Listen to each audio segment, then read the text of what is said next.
আমরা স্মরণ করছি ১১ বিপ্লবে যারা জীবন দিয়েছেন তাদেরকে আমরা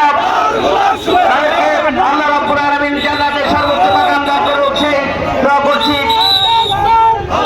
ইতিমধ্যে আমাদের মাঝে উপস্থিত হয়েছেন আজকের অনুষ্ঠানের সম্মানিত প্রধান অতিথি বাংলাদেশ জামাত ইসলামীর সেক্রেটারি জেনারেল সভাকাঙ্ক্ষী জনাব মিয়া মোহাম্মদ গোলাম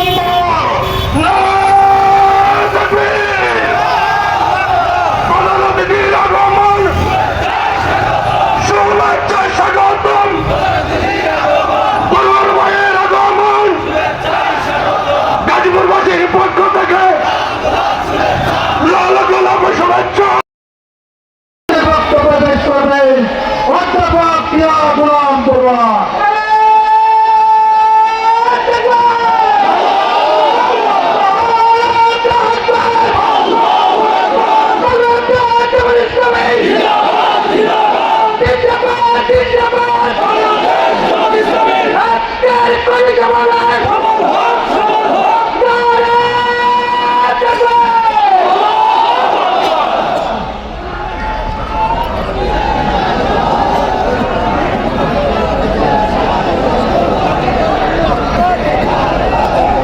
আসসালামু আলাইকুম ওয়া রাহমাতুল্লাহি ওয়া বারাকাতুহু।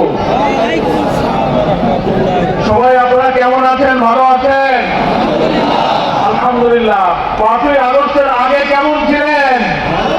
ভালো ছিলেন না? তাহলে তো প্রাণ করে এখন শুকরিয়া আদায় করতে হবে, কি বলেন?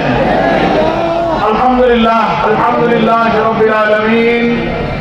الصلاة والسلام على سيد المرسلين وعلى آله وصحابه أجمعين। বাংলাদেশ জামাত ইসলামী গাজীপুর জেলা শাখার উদ্যোগে আয়োজিত আজকের এই ঐতিহাসিক কর্মী সম্মেলনের সংগ্রামী এবং আমাদের প্রিয় ভাজন সভাপতি বাংলাদেশ জামাত ইসলামীর কেন্দ্রীয় মজলিসে শুরার সদস্য সাতজন তরুণ নেতাকে পিটিয়ে পিটিয়ে সাপের মতো হত্যা করেছিল। তাদের মৃতদেহের উপরে উঠে তারা নিষ্ঠুর ভাবে লাফালাফি করে নাচানাচি করেছিল। আপনারা সেই ইতিহাস, সেই ছবি, সেই ভিডিও কি ভুলে গেছেন? সেই ৬ সালের ২৮ অক্টোবর থেকে বাংলাদেশের রাজনীতিতে গণতন্ত্রের অভিযাত্রা আমরা শুরু করেছিলাম। ৯০ গণ অভ্যুত্থানের মধ্য দিয়ে সেই ২৮ অক্টোবরই বাংলাদেশ তার পথ হারিয়ে ফেলেছে।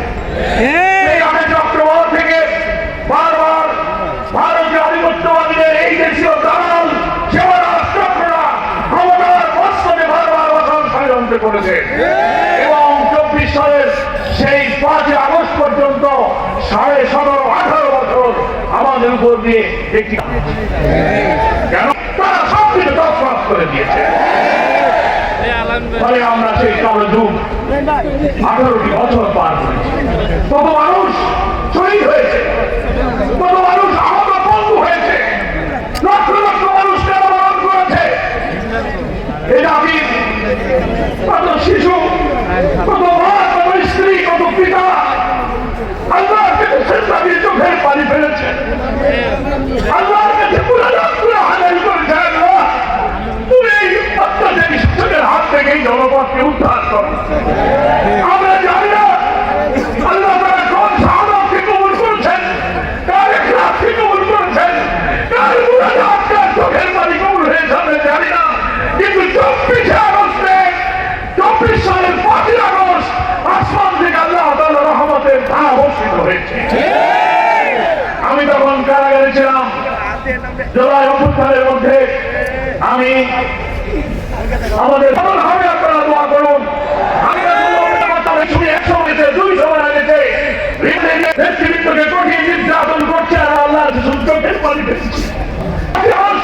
সকাল থেকে আমরা শুনতে পেলাম কিছুক্ষণ পরে হয়তো সেনাপ্রধান জাতির উদ্দেশ্যে ভাষণ দেবেন। আমরা টেলিভিশনের সামনে তার বন্দী অবস্থায় বিএনপি জামাতের অনেক নেতৃবৃন্দ অপেক্ষা করতে লাগলাম, সেনাপ্রধান আসে না। চরম উদ্বেগ উৎকণ্ঠা, 12টা, 1টা, 2টা, 6টা, কিছুক্ষণের মধ্যে দেখি টেলিভিশনের স্ক্রলে দেখা যাচ্ছে কিছুক্ষণ আগে প্রধানমন্ত্রী শেখ হাসিনা তার বোন রেহানা গণভবন থেকে হেলিকপ্টারে করে ভারতে পালিয়ে গেছে।